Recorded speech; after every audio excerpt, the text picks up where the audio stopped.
నటుడు రవిబాబు గ్రేట్ ఆంధ్రాకి ఇచ్చిన ఇంటర్వ్యూలో మాట్లాడుతూ చంద్రబాబు నాయుడు గారిని 73 ఏళ్ల వయసులో ఇబ్బంది పెట్టారంట.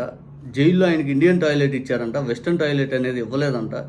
చంద్రబాబు నాయుడు గారు నా వయసులో జైల్లో వేసి ఇబ్బంది పెట్టే కార్యక్రమం జరిగితే సినిమా ఇండస్ట్రీలో ఆయన ద్వారా లాభం చెందిన వాళ్ళు ఎవరు స్పందించాల, నేను మొట్టమొదటిగా స్పందించాలి చంద్రబాబు నాయుడు గారి కోసం నేను స్పందించాను అని చెప్పి రవిబాబు ఆయన అన్న మాటలను సమర్థించుకుంటూ ముందుకెళ్తూ జగన్ గారు అరెస్ట్ పైన ఎందుకు స్పందించలేదు మీరంటే, నాకు జగన్ గారు తెలియదు, ఆయనతో పరిచయం లేదు, అందుకని నేను స్పందించలేదు, చంద్రబాబు నాయుడు గారితో పరిచయం ఉంది కాబట్టి నేను స్పందించాను అన్నారు.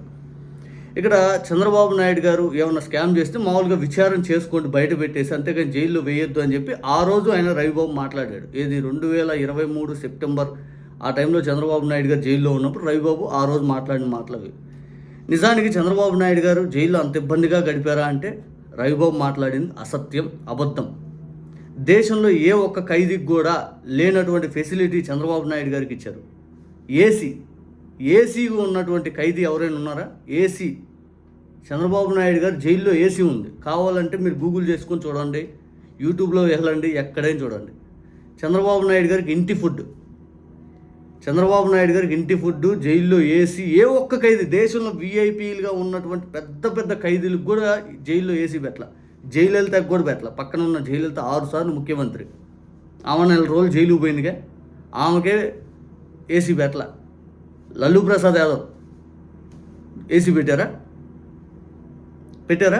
అమిత్ షా కూడా జైలుకి వెళ్ళాడు, అమిత్ షా పెట్టారా? మరి చంద్రబాబు నాయుడు గారి జైల్లో ఏసీ, చంద్రబాబు నాయుడు గారికి ఇంటి ఫుడ్. వీఐపీ ఖైదీకి అన్ని వసతులు ఉంటాయి. వీఐపీ ఖైదీకి వివిఐపీ ఆయన ఒక రకంగా చెప్పాలంటే అలాంటి ఖైదీకి అన్ని వసతులు ఉంటాయి.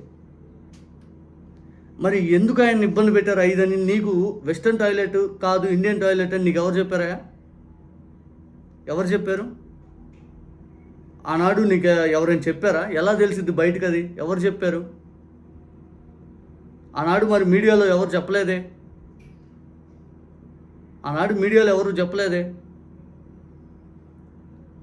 నిజంగా చంద్రబాబు నాయుడు గారు అవినీతి చేశారు అని చెప్పి ఆయన్ని ఏదైతే కోర్టులో ప్రొడ్యూస్ చేస్తే కోర్టు వారు ఆయన్ని రిమాండ్కి పంపించింది.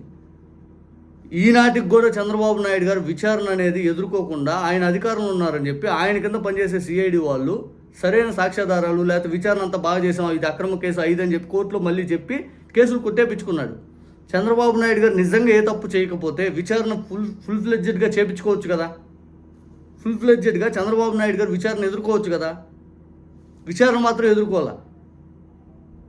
నిజంగా చంద్రబాబు నాయుడు గారి పైన స్కిల్ స్కామ్ అను, మద్యం స్కామ్ అనండి, ఇసుక స్కామ్ అనండి, రింగ్ రోడ్ స్కామ్ అనండి, ఇవన్నీ గతంలో నమోదైన కేసులు. ఆయన ఇవన్నీ కొట్టేపించుకున్నాడు. ఈరోజు ఆయనకు అధికారం ఉంది, ఆయన కింద పనిచేసే సిఐడి. ఆయన నిజంగా ఏ తప్పు చేయకపోతే విచారణకి ఎదుర్కోవాలి, అవన్నీ ఫేస్ చేయాలి. ఆయన చేయలే. ఆయన మద్దతుగా మీరు మాట్లాడి పూర్తి స్థాయిలో మీరేదో చంద్రబాబు నాయుడు గారు చివరి శ్వాసలో కూడా ఏదైనా అభివృద్ధి కార్యక్రమం చేసే విధానంలో ఉంటాడు. చంద్రబాబు నాయుడు గారు అంత అభివృద్ధి గురించి ఆలోచిస్తాడు, ఎలా చేస్తే బాగుంటుందని ఆలోచిస్తాడు. 5 అని మీరు చెప్తా ఉన్నారు. చూడండి, మీరు 2014లో చంద్రబాబు నాయుడు గారి కోసం యాడ్స్ షూట్ చేయొచ్చు. మీరు షూట్ చేసిన యాడ్స్ ఇప్పుడు గుర్తుంది. రైతు రుణమాఫీ అది ఎందుకు అమలు చేయలేదని చెప్పి చంద్రబాబు నాయుడు గారిని ఎందుకు అడగలేదా రవిబాబు?